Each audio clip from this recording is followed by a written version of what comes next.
पवन जी से सवाल क्यों नहीं होता है? कभी पवन जी के सामने ज्योति सिंह का नाम क्यों नहीं लिया जाता है? कभी सवाल आप लोग करें तब तो सामने आएगा तो कौन। दोस्तों अभी आप लोग मेरे ख्याल से ज्योति सिंह जी का कुछ इंटरव्यू देखे होंगे, यानी कि पॉडकास्ट अभी ये काफ़ी ज़्यादा तेज़ी से वायरल हो रहा है हर एक सोशल मीडिया प्लेटफॉर्म पे।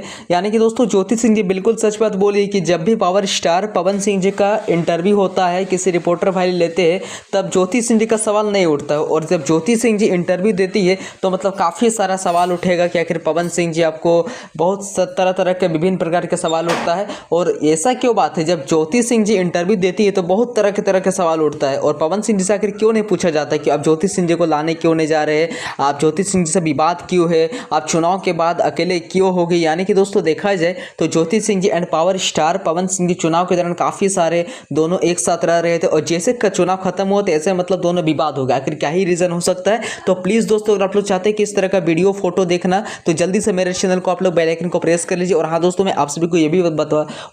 मैं आप सभी को ये भी बात बता दूं कि ज्योति सिंह जी का बहुत ही जल्द एक खुशखबरी निकल कर आने वाला है, जो कि उनके बहुत ही जल्द टिकट दिया जाएगा। तो प्लीज़ अभी तक ये वीडियो को अगर आप लोग लाइक नहीं किए, कमेंट नहीं किए तो फटाक से कर लीजिए। मिलते हैं किस नेक्स्ट वीडियो के। Thank you.